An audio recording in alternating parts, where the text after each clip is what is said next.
तुलसी को ऐसा जल कभी नहीं देना चाहिए। दोस्तों, तुलसी का पौधा पवित्र होने के साथ साथ बहुत ही संवेदनशील भी होता है।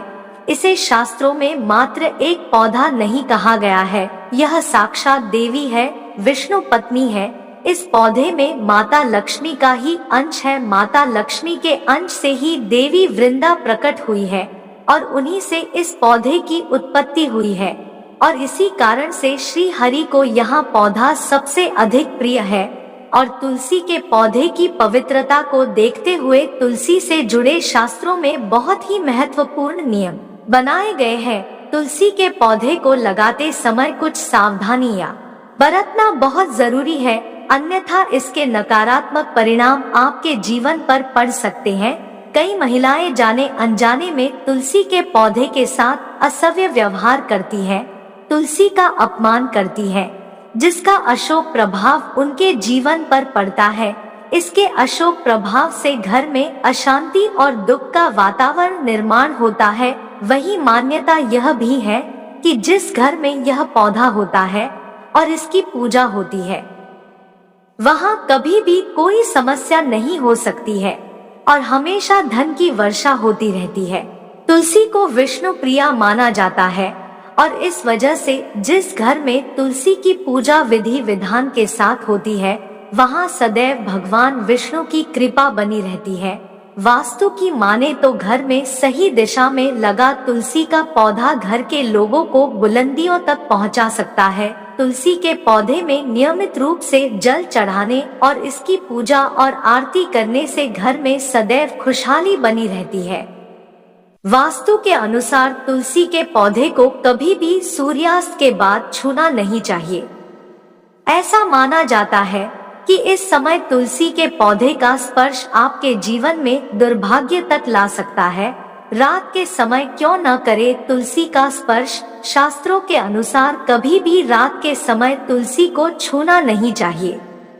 ऐसा माना जाता है कि तुलसी में माता लक्ष्मी का वास होता है और यदि इस पौधे का स्पर्श रात में किया जाता है तो घर में धन हानि के योग बनते हैं।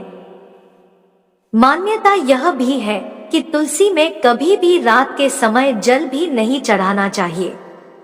वैसे तो किसी भी पेड़ या पौधे को रात में नहीं छूना चाहिए, लेकिन तुलसी को इस समय छूने से बचें। इन विशेष दिनों में न करे तुलसी का स्पर्श। ऐसी मान्यता है कि तुलसी के पौधे को रविवार और एकादशी के दिन भी छूने से बचना चाहिए।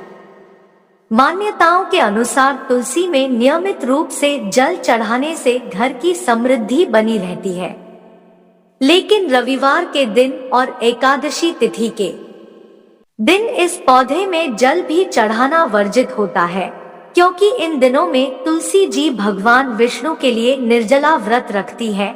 इसलिए इन दिनों में तुलसी माता को छूना भी मना होता है। वास्तु के अनुसार भी इन दिनों में तुलसी को छूने से घर में व्यर्थ के झगड़े बढ़ जाते हैं। कहा जाता है कि रविवार के दिन तुलसी के पौधे में जल नहीं चढ़ाना चाहिए और ना ही तुलसी की पत्तियों को तोड़ना चाहिए।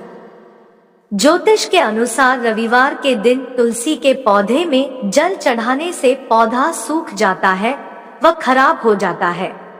एकादशी और सूर्य व चंद्र ग्रहण के समय भी तुलसी पर ना तो जल अर्पित करते हैं और ना ही पत्ते तोड़ते हैं। तुलसी के पौधे में अधिक जल चढ़ाने के बजाय उचित मात्रा में ही जल चढ़ाएं, क्योंकि पानी की कम या ज्यादा मात्रा से पौधा खराब हो जाएगा। वास्तु के अनुसार तुलसी का पौधा उत्तर या उत्तर पूर्व दिशा में लगाना चाहिए। तुलसी के पौधे को कभी भी पूर्व दिशा में नहीं रखना चाहिए, इससे आर्थिक तंगी का सामना करना पड़ सकता है। आम दिनों में आप एक दिन छोड़कर भी जल दिया जा सकता है, लेकिन बारिश के मौसम में हफ्ते में 2 बार ही जल दें। बहुत ठंड या गर्मी से भी तुलसी का पौधा नष्ट हो जाता है, इसलिए पौधे के आसपास कपड़ा लगा सकते हैं। तुलसी में बिना स्नान किए कभी जल नहीं चढ़ाना चाहिए। तुलसी में जल चढ़ाने से पहले कुछ खाना नहीं चाहिए। मान्यता है कि तुलसी में जल चढ़ाते वक्त बिना सिलाई का एक कपड़ा पहनना चाहिए। पूजा तुलसी की पूजा वैसे हर दिन कर सकते हैं, लेकिन शाम के समय इनका पूजन नहीं किया जाता है। शाम के समय तुलसी के पत्ते भी नहीं तोड़ने चाहिए। तुलसी के पौधे को कभी भी बाथरूम या किचन के नजदीक नहीं रखना चाहिए और इसके आसपास गंदगी भी नहीं होनी चाहिए। ऐसे करे तुलसी पूजन। माँ तुलसी को नियमित रूप से पूजा करने से विशेष फलों की प्राप्ति होती है। एक साफ तांबे या चांदी के लोटे में जल लेकर तुलसी के पौधे के आधार पर में श्रद्धा के साथ धीरे धीरे जल अर्पित करें। इसके साथ ही तुलसी के मंत्र, प्रार्थना पा फिर स्तुति को बोलना चाहिए। जल चढ़ाने के बाद सिंदूर, अक्षत लगाने के साथ तुलसी की ही कुछ पत्तियां तोड़कर अपने माथे में छुआकर जड़ के पास अर्पित कर दे। पत्तियों का भोग लगाने के साथ मिश्री, शक्कर, गुड़ या फिर मिठाई से भोग लगाएं। इसके बाद जल चढ़ाएं। जल चढ़ाने के बाद घी का दीपक और धूप जलाकर आरती कर ले। अंत में भूल चूक के लिए माफी मांग ले। इसके बाद जड़ के पास की मिट्टी थोड़ी सी लेकर माथे में लगा ले। शाम में समय नियमित रूप से घी का दीपक जलाएं। दोस्तों, वीडियो अच्छी लगी हो तो वीडियो को लाइक और चैनल को सब्सक्राइब जरूर कर ले और कमेंट में जय मां लक्ष्मी जरूर लिखे। मिलते हैं अगली वीडियो में।